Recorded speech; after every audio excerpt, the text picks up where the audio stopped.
Remittance যোদ্ধা একটা ইংরেজি শব্দ, শুনতে অনেক ভালো লাগে, কিন্তু এই রেমিটেন্স যোদ্ধাদের আসলে মূল্যায়ন কি কেউ করেন?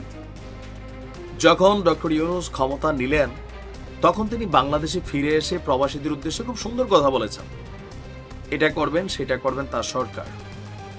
ইভেন এই জুলাই আগস্টে প্রবাসীদের অবদান খুবই শক্তিশালী ছিল যখন প্রবাসীরা রেমিটেন্স বন্ধ করে দিল।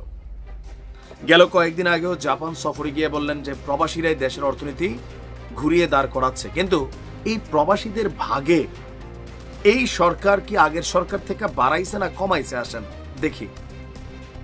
প্রথমত প্রশ্ন হচ্ছে, প্রবাসীদের জন্য যে বরাদ্দ একটা সংস্থা আছে, যে প্রবাসী কল্যাণ এবং বৈদেশিক কর্মসংস্থান মন্ত্রণালয়, এই মন্ত্রণালয়টা থেকে আসলে আমরা কি সুবিধা প্রবাসীরা পাচ্ছি আমার জানা নেই। আগে যখন বেশি ছিল তখনই কি পাইছি জানি না।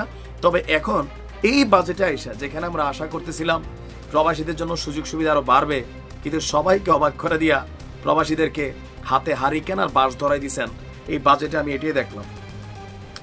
প্রস্তাবিত 25-26 অর্থ বছরের বাজেটে প্রবাসী কল্যাণ এবং বৈদেশিক কর্মসংস্থান মন্ত্রণালয়ের বরাদ্দ কমিয়ে 855 কোটি করা হয়েছে, যা আগের অর্থ বছরের তুলনায়, মানে আওয়ামী লীগ সরকারের শেষ অর্থ বছরের তুলনায় এটা অর্ধেক। আমরা যখন দেখছি যে এই আমাদের যিনি অর্থ উপদেষ্টা সালাউদ্দিন আহমেদ তিনি আপনার যেই জিনিসটা আনলেন, 24-25 অর্থ বছরের সংশোধিত বাজেটে সরকার প্রবাসী কল্যাণ এবং বৈদেশিক কর্মসংস্থান মন্ত্রণালয়ের জন্য 1140 কোটি টাকা বরাদ্দ করেছিল। তবে বর্তমান বাজেটে এটা কমিয়ে আনা হয়েছে, আরো 285 কোটি কমাই দেওয়া হয়েছে।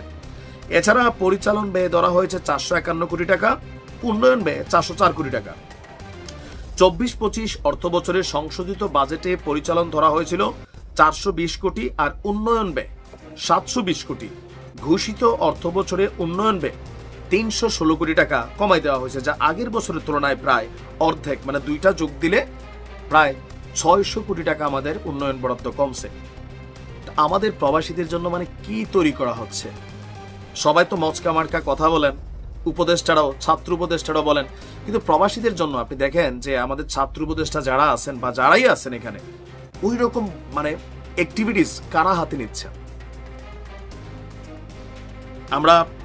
আমি জানি না। আমি পরশুদিন শুনলাম যে আমাদের উপদেষ্টা আসিফ নজরুল স্যার বলছিলেন প্রবাসীদের জন্য একটা আলাদা হাসপাতাল করা হবে।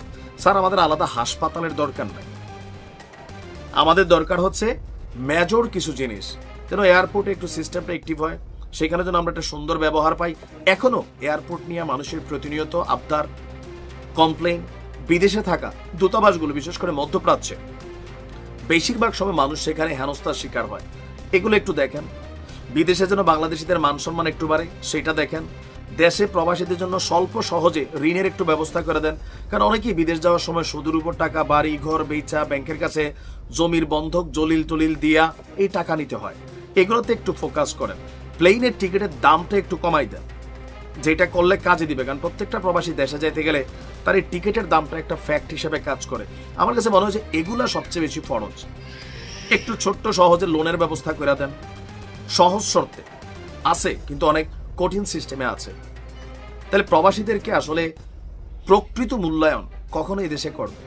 এমনি আমাদেরকে নিয়ে বলা হয় রেমিটেন্স যোদ্ধা, উমক তুমক, কাজের ক্ষেত্রে আসলে জিরো। আমাদের আশা ছিল আরো ভালো কিছু হবে, তবে কেন জানি বাজেটের মধ্যে এই জিনিসটাকে অর্ধেক কমানো হইলো, সেটা তারাই ভালো বলতে পারে।